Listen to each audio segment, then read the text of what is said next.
The next part of our painting is to get these foreground trees working, and there's one thing that I need to do before we actually start working so that it can be drying a little bit. If you remember from last week, we had a little bit of blue in the background here where the little bit greener needles are going to be, and I'm afraid it might be too blue for it to show up nicely.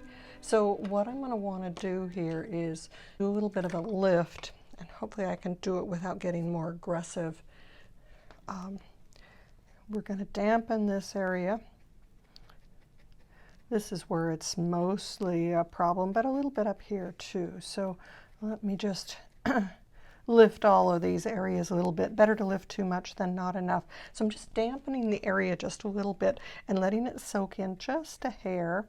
You need to do this after it's totally dry, because what happens is when it dries, the paint comes to the surface of the page. And if you try and do it in the middle of your painting, you're going to just drive that paint on into the paper further. But once it's risen to the surface, you can come in like this and dampen it. And then I'm just really rubbing fairly hard with the tip of my brush. I don't want to damage the paper, so I don't, I do have a little bit more of a bristle brush that I could do this with, but I avoid that just because I can damage the paper accidentally if I'm too aggressive. But if you've got good paper, good quality 140 pound paper, you can do these lifts without damaging the paper. And doing it with a soft brush like this, I can get ultramarine blue to lift pretty well. I don't have to get it all gone because it's going to be green, but I do want to get enough gone that the blue isn't going to come through and really talk to this.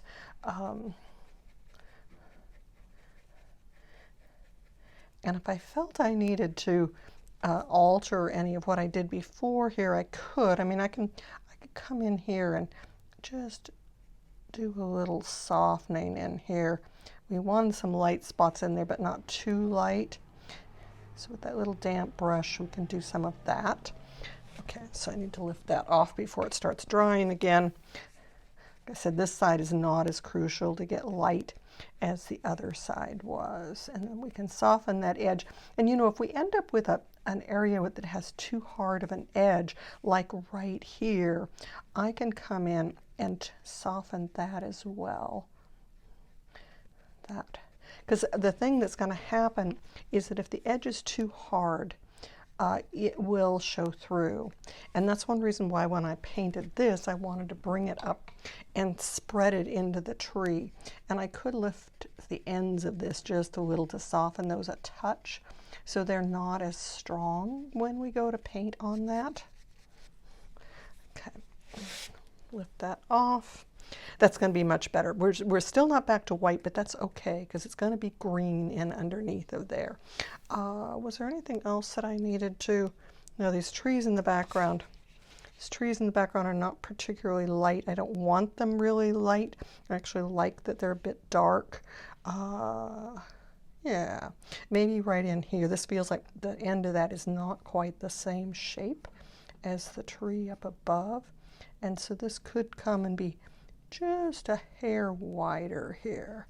And on this, I don't really want to take that paint off of there, so I'm not going to come in with the rag and lift it. I'm going to leave it there.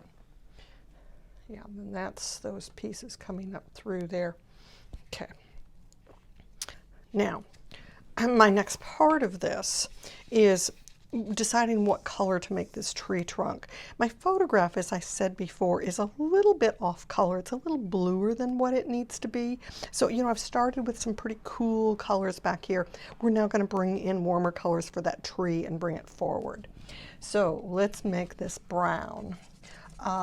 Burnt sienna is my good go-to undercolor, but this is way too orange for what we're going to have there. This is, burnt sienna on its own is like way too orange. So we're going to have to tone that down a little bit.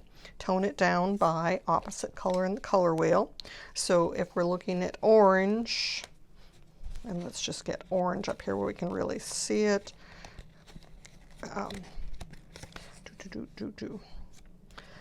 So orange and burnt sienna is right in this brown, in that orange.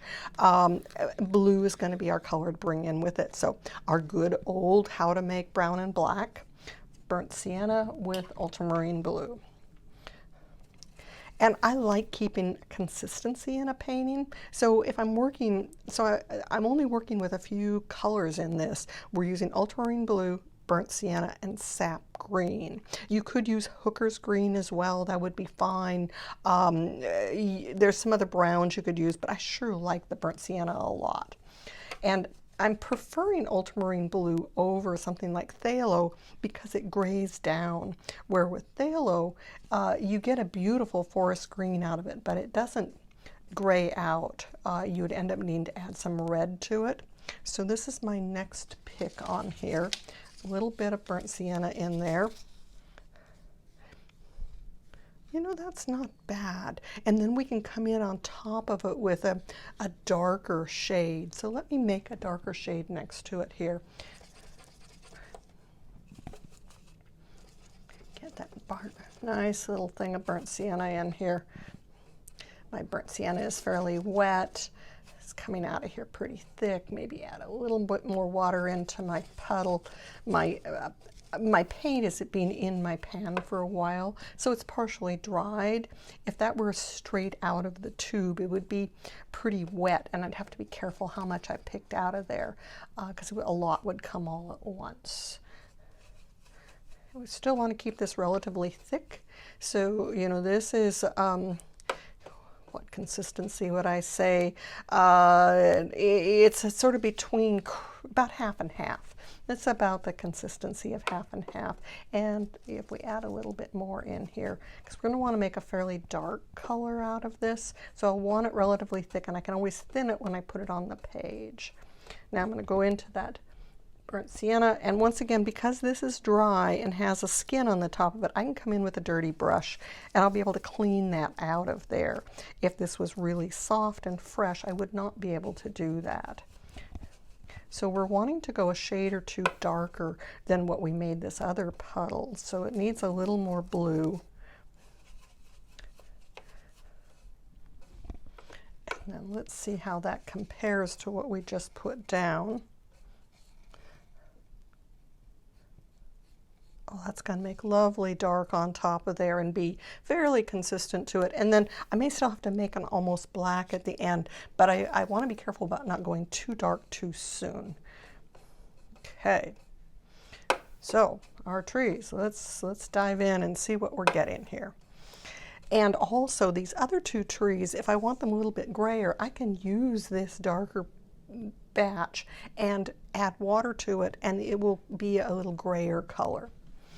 Okay, so let's see. Do I want to use this brush or my slightly bigger brush? Well, let me start with those little trees because, and I can just show you how my brush is still dirty with that paint. And I just added some water by dipping into my water.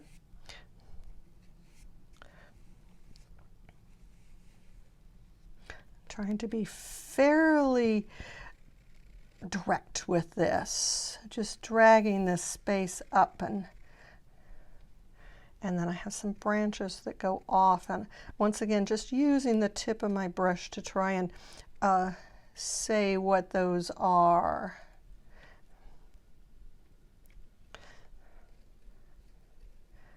And I had some green here to make that a little darker on the side. Let me get this off of this brush as well. I just have so much paint here, I hate to throw it away, you know, a little bit scotch. But I got to work pretty quick because I want to come back and lighten the side of that. I could do it after it's totally dry, but it is sort of nice to do it now. And you know, there's a couple of places where the needles cross over this one, so I want to leave some spaces for those. And there's a little space right in there too. And some branch or two that runs down. There's some really interesting branches that I can come back and pick up later. And I love the shape of the bottom of this. Okay, now I'm going to rinse that brush out. And I'm going to come back in and I'm going to pick off this light side.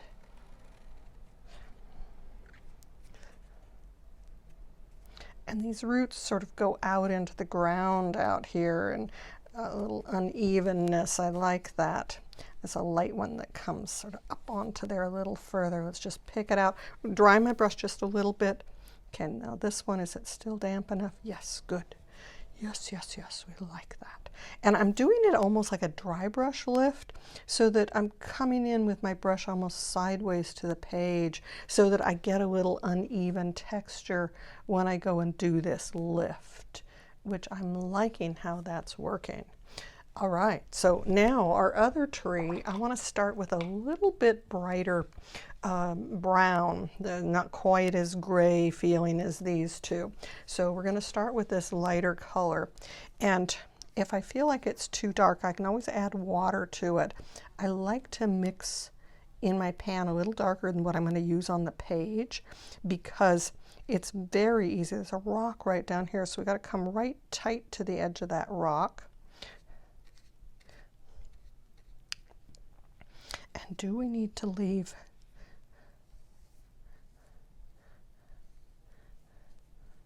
I'll come back in and I'll lift a little bit off of there.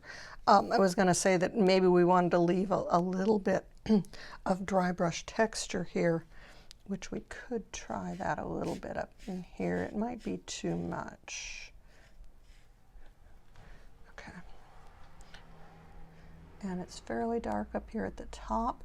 Now, one nice thing about painting a vertical like this is that the easiest way to make a straight line is doing what I'm doing, where you're actually pulling the brush towards you on, and not sideways but down. It's the easiest way to hold it steady and get a straight line. Now, if I really needed to, I could set a ruler close to here just to give myself a guide, but I do have a line here that I'm working to.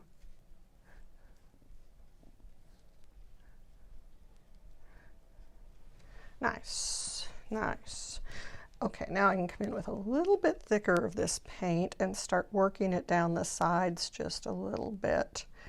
It's lightest in the middle, but we're going to do this in a couple of layers. So I'm doing this with sort of uneven brush strokes, so that as it spreads, it perhaps will look a little uneven. Trying to get this bark is always a little bit tricky. I'm going to try something today that I watched a demo last night from David Salviano, and he likes to use a beat up bristle brush to create texture, whether he's painting trees, or I thought it would work great for texture on this, but this will have to dry a little bit before we do, because I see it's really running in here. That is going to go, well, let's just go ahead and get some of this darker in there, because I also want to, there's some branches, calligraphy. If you got a good tip on your big brush, you can do this with a big brush. If you don't have a good tip, I would highly recommend going to a little bit smaller brush. But I'm just using the tip of this to get some shapes, get this feeling of these branches coming down in here. There's a beautiful pattern of branches up at the top here, and I don't know how many of them we want, but we do want some of them, and they got to tie right into that bigger branch.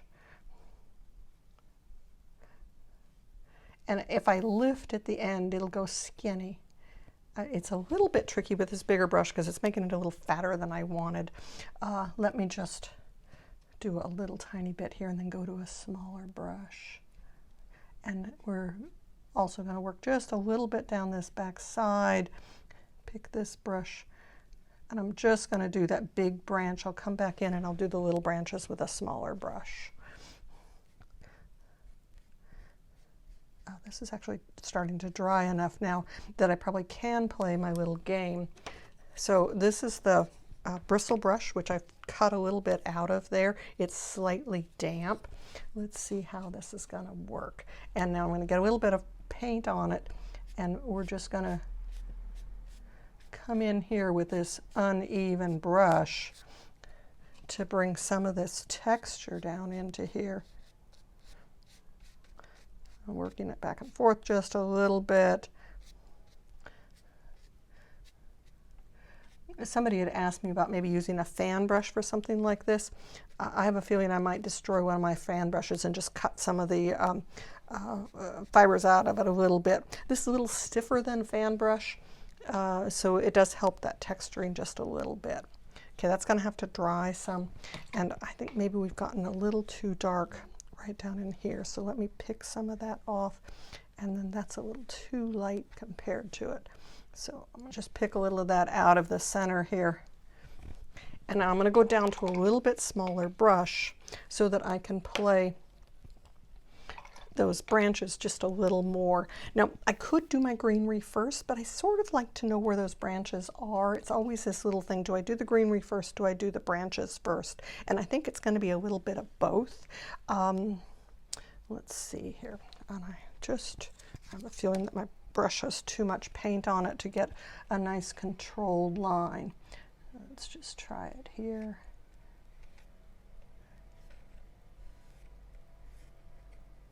Notice that I have my pinky down on this dry paper off to the side here as I'm doing this calligraphy. Just using the brush to sort of talk a little bit about what these branches are doing. Some of them are coming in and touching and going behind there. In the other tree, there's coming out, some of them up at the top, but being pines, a lot of them go sideways or go downward. So you have to pay attention to what that type of tree is. Some trees, all their branches tend to go down. Others, their branches go up. Some of them go out mostly to the side. So if you pay attention to that, you're going to have a better chance of making it really look like the kind of tree it is, because that's one of the indicators that says, you know, this is such and such kind of tree. And then that's going to go darker on those sides. There's some little light branches coming out of these things too. Down in here, oh, gotta be careful where I put my little pinky because it's a little bit wet on that tree. There's a branch that runs down here. Another one. And there's a bird here. Looks like a jay to me. Little fat center. Little peak for its top.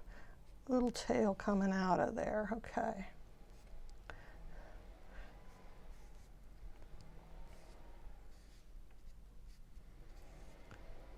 And some of these branches go right across from each other, not all of them. That's another thing that's indicative of a particular type of tree, is what the branch structure is like. Is it some of them directly across from each other? Is it staggered? Okay, so that gets our branch structure in there. Now let's start looking at the greenery. We're still playing with this sap green, and if, you know, I think one of you had hooker's green. You're going to need to add a little bit of yellow to that hooker's green to get it into the shade that we want. And I'm almost tempted to add a little yellow to this too. So I see the neighbors.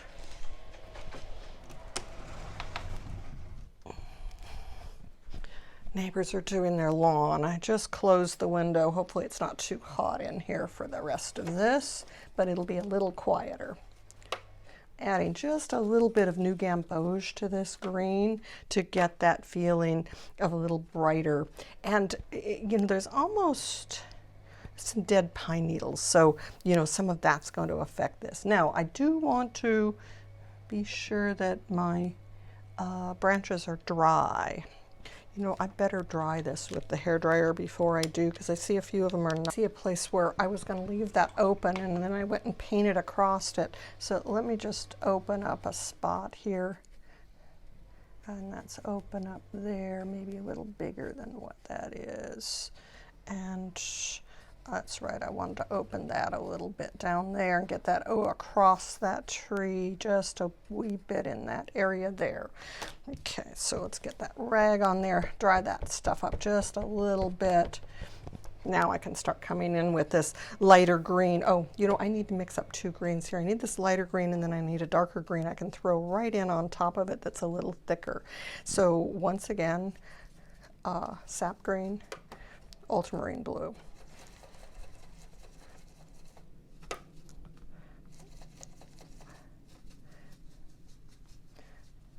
I think that'll be good. And with the 2 of them, I should be able to work it back and forth a little bit and get that color. And then at the very end, I can come in with an even darker green if I need to balance it to what we've got over here. Okay. So I'm back using my medium-sized brush. This is my 12.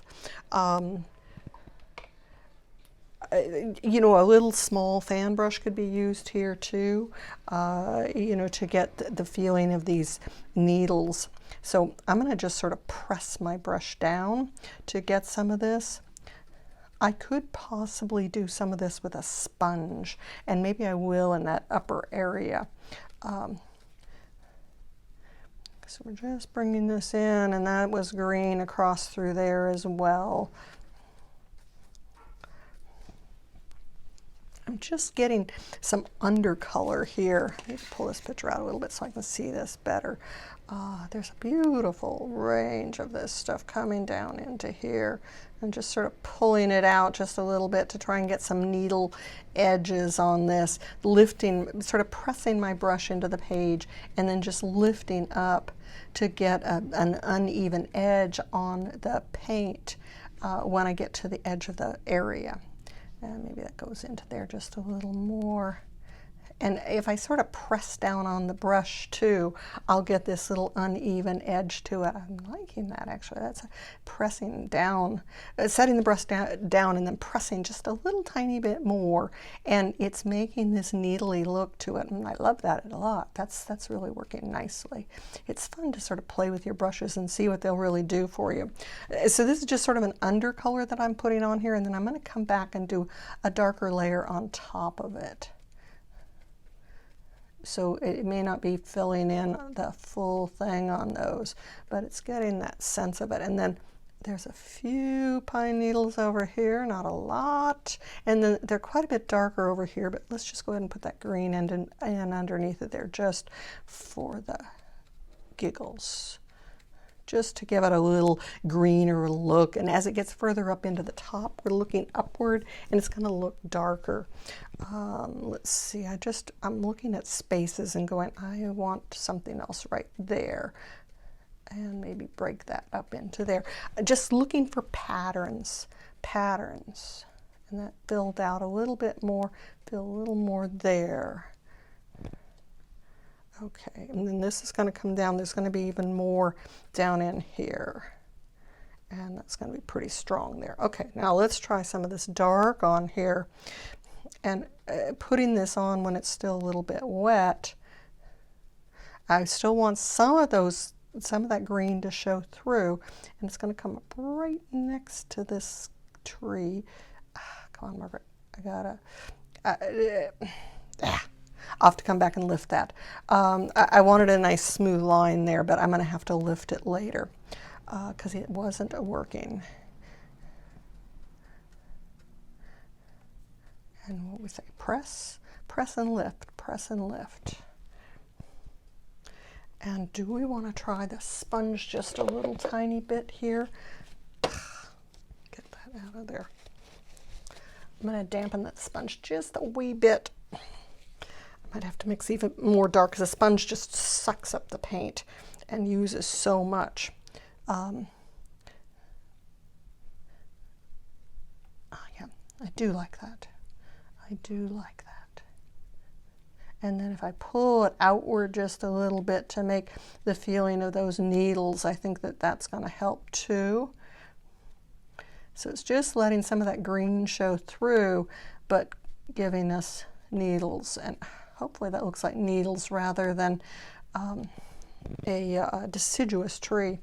I might have to play with my brush just a little bit on here because it is feeling a little more deciduous tree-ish So let's get some more sort of fat areas in here with my little press and pull game that I did before.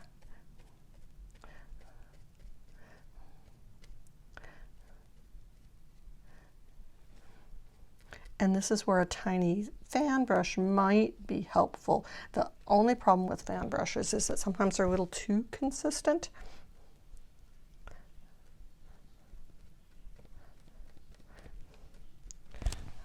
Okay.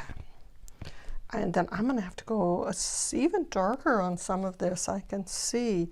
So let's just maybe pull these up a little bit, get sort of this out. Yes.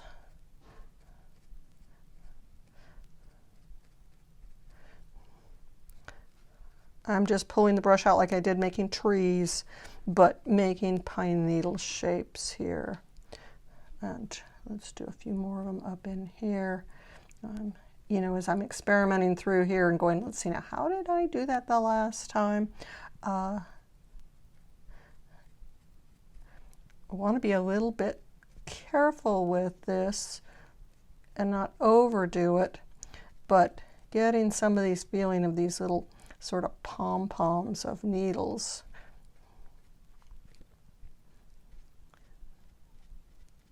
I think is going to get that feeling of the pines a little bit more. And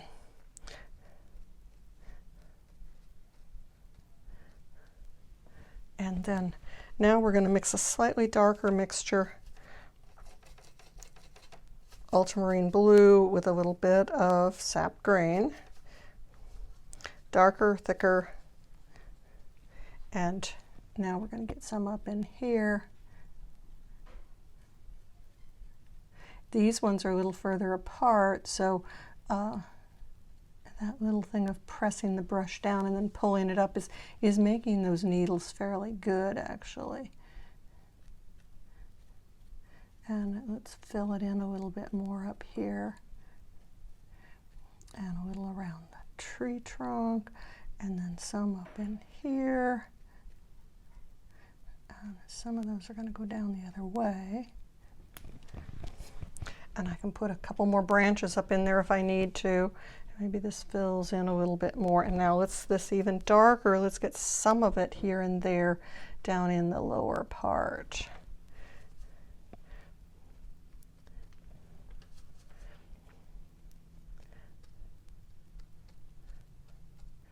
Really make those a little bit darker than that. You know, sometimes until you actually get things in, you don't see what your balance is and where your darkest things are. But there is a dark pattern that runs through here. So there's a darkness that runs right through these trees, down that tree. There's a darkness that runs across there. So I have a mid-tone to dark, dark, and I have some dark pieces and a dark that runs across through there. And so I want to be sure that that shows.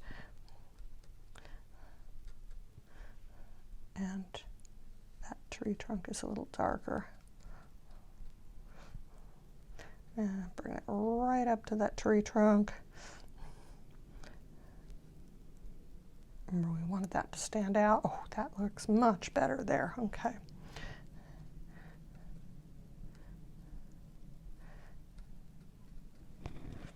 Where else do I need it a little darker? Maybe there. Maybe we do want to do just a little smudging up here with the,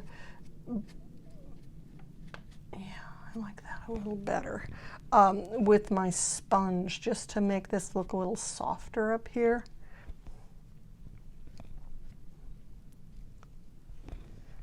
Okay, and I leave that bird where we can see him, and I think there's actually a couple birds down on the bottom.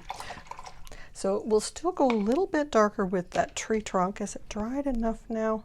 It's still a little bit damp, but I think it's dry enough that I can come back in with my little bristle brush thing and try this again. Just be gentle with it and do some little marks and some little drags.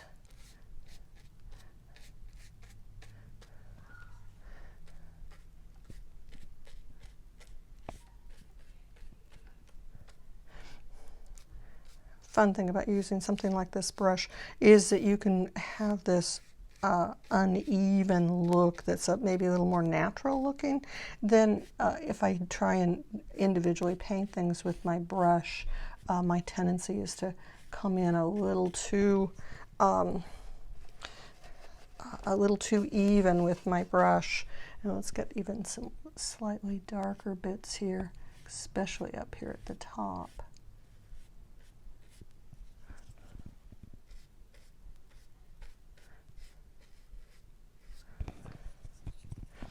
Okay, and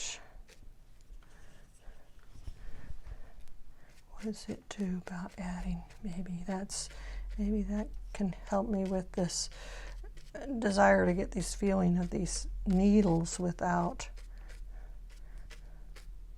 getting too detailed here. Yeah, I'm liking that. So this bristle brush, you can get it at any hardware store. It's 100% pure bristle brush, used for things like mixing glue. I think they're still available. I bought this one a few years ago. I just started using it for this instead of my paint supply stuff, but they should be there still, I believe. Now, let's see, where are we? I wanted to sort of tie together a little bit of, I'm seeing some edges here that I really want to get dark. There we go. Or that whole side to really find a bit more darkness. And then, oh, I better do it with my smaller brush. I was going to say I'll do a little bit on those guys, but I really want to get it in a smaller brush. And this stuff needs to come down and right to that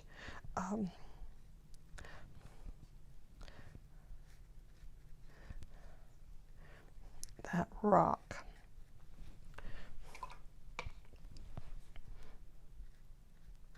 The rock has a little bit more bluish tone to it, so let me just off the side here mix a little bit of blue-gray.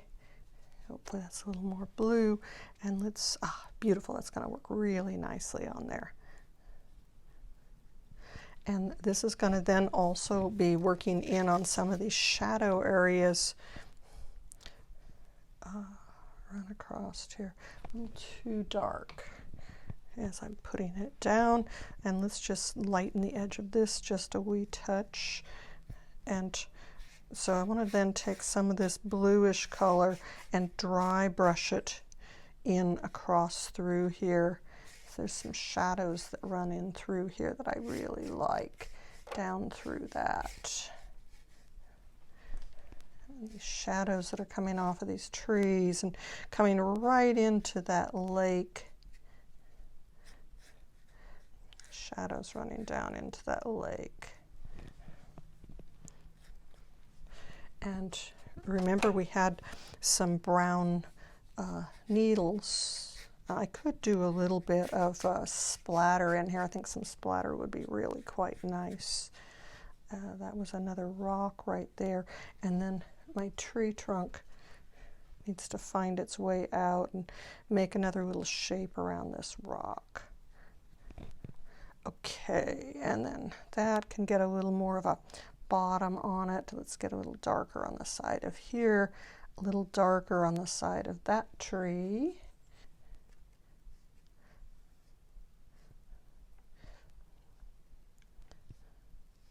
We might be close to having this done, you guys. Close to being done. Oh, be careful, Margaret.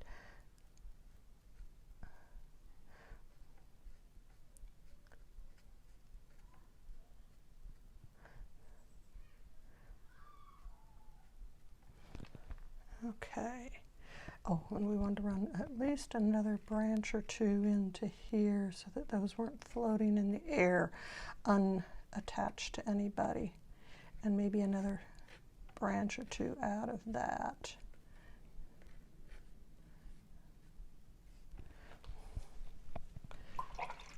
And the little brush, let's add another bird down in the bottom down here. I'm seeing a couple of birds actually.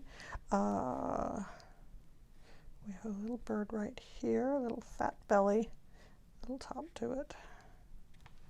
And another little bird over here somewhere. How about right there? Standing a little more upright. And some feet coming off.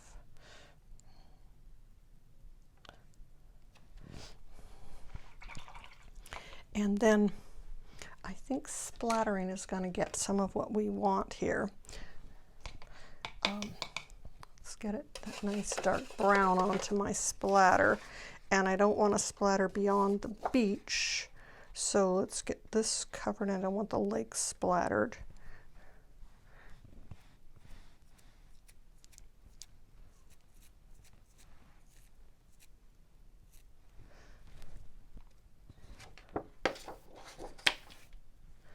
And maybe a little bit more yellowy brown into this pine needle area. So let's see, that new gamboge, I'm going to mix it with my ultramarine, or my burnt sienna mixture that I had. And then let's just make sure this is not too wet on my, and we're going to try not to catch that bird, but come in here and find our way across. Make a little area that's a little warmer color here in this foreground. Same with that bird. We don't want him to find too much there. And is that too bright for back in there?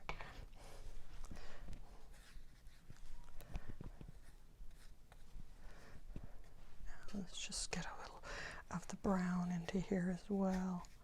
It's maybe a little too yellow.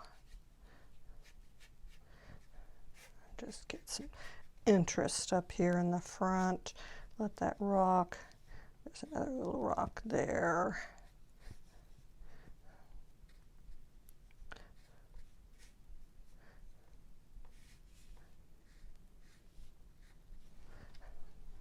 And then maybe just a little bit back in here.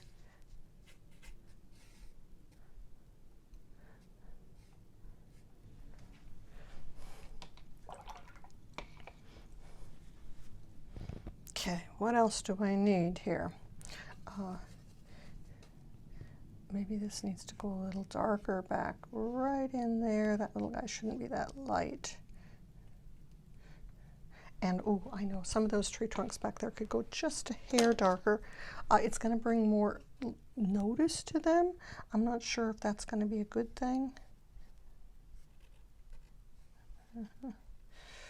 I guess we have to be careful about not making them too dark, because although I want people to notice them, I don't want that to be where the eye just goes and spends all its time, because our interesting thing is this front tree.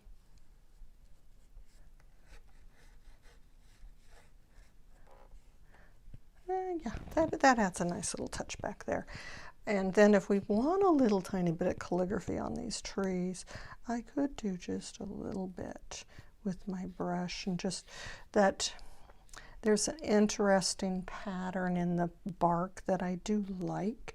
So I could play just a little bit of that. I don't want too much, because if I have too much of it, this is just going to look overdone. And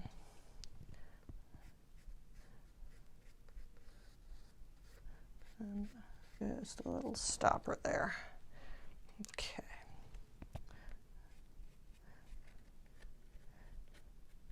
Also breaking this up a little bit, it keeps it from looking like a cedar tree, which has a much sort of evener, more even, shaggy look to it. Okay. Does this little guy need just a little fatness up here? Maybe. And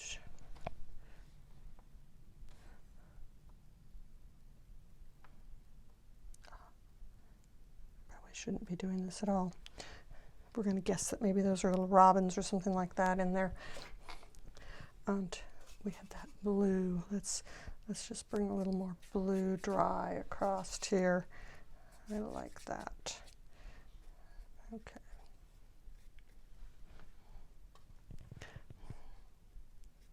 Tiny bit of interest on this tree, not much. tiny bit.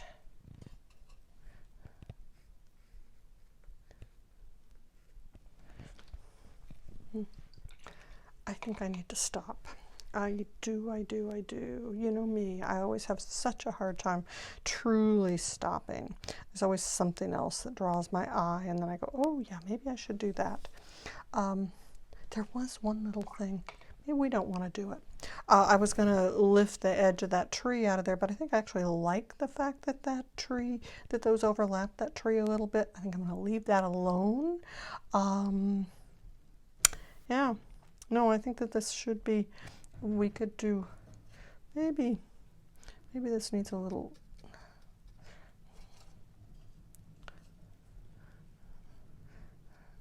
a few little needles down low there.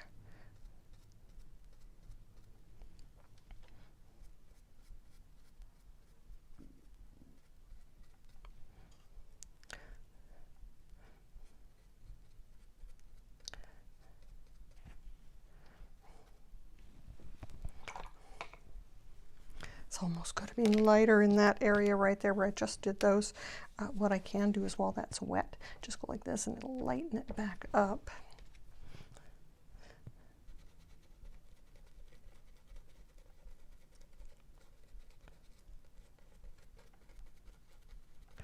There. And make just a little light come through there. I sort of lost that little bit that I thought was interesting to start with. These guys could use some little needle bits on them, just to remind us that that's what those are, that it's not a deciduous tree, it is a pine tree. Okay, I've got it pretty good. I'm not totally happy with how the shape of those pine needles came out up here. Do we just try and do a couple more little balls? Maybe that'll do it.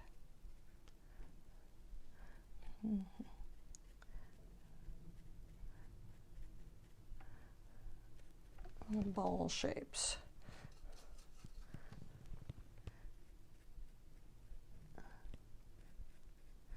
It's the edges that one looks at, and so if these edges say what we want it to say, I will ignore the rest of it. And so yeah, this is helping a little bit, just to come in and make a few of these pine needle balls at that edge.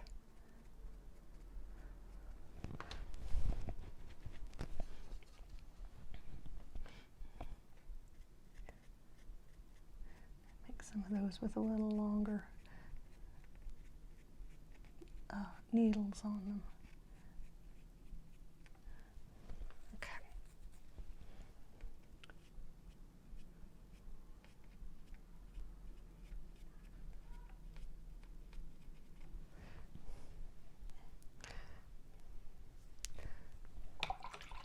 Time to turn it off. Time to say, I think this is done. My usual thing on something like this is that I'm going to let it sit for, let it sit for a day or two, and then look at it and see if there's anything else that's driving me crazy, like right there where I had a little bit of blue that was in the wrong place because it was originally going to be part of that trunk that it didn't end up being. So just, I got to be careful not to overwork this, come in and be too much with it. That doesn't even matter. That rock is a different shape, but it doesn't matter. Just leave it alone, Margaret. Leave it alone. We can do one thing though, just to sort of give it a bottom, is a little bit of shading right there, and that will give that rock a little bit more of a bottom. This rock is really a lot of light on it.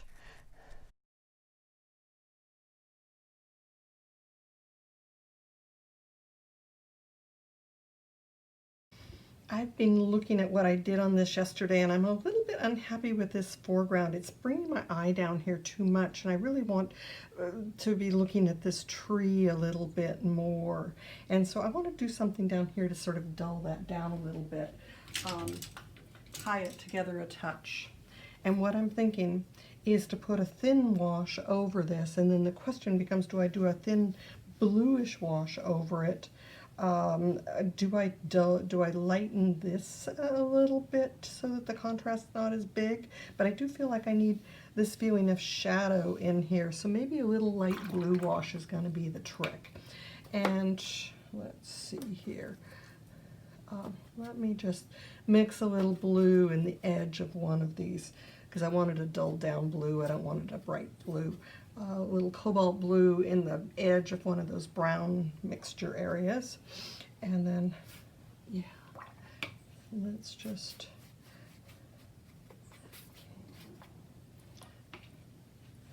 I'm liking that already better. Up onto that rock a little bit. And there was a feeling of sunshine that came down in through here that maybe is lost a little bit too, so maybe I can lift a little tiny bit right in here. And I need my rag. Okay, and yeah, let's take this right into this corner and maybe off into here just a little bit, that the shadow behind here should be a little stronger.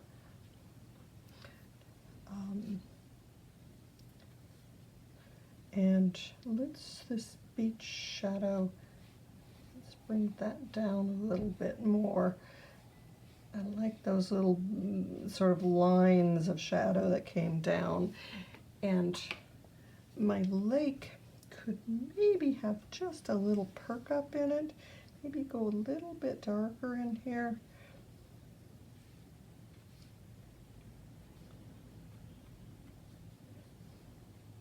Right up to that edge, maybe a couple more wind lines right here on the beach.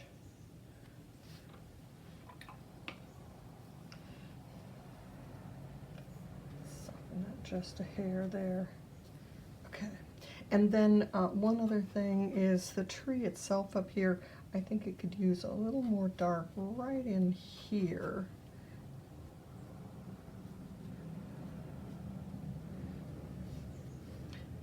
A little stronger, maybe work across through here just a little bit more. This doesn't have to be black dark, but just to make that a little bit darker.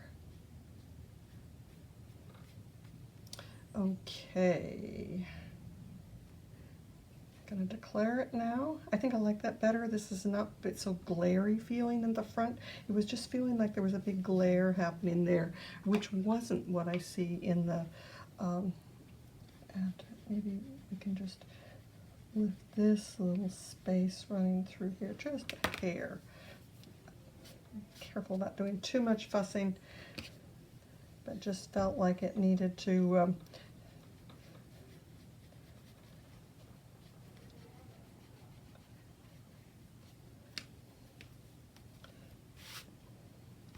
run off into there just a little bit more. Maybe we'll break this up a little bit too. Maybe those were just a little bit dark.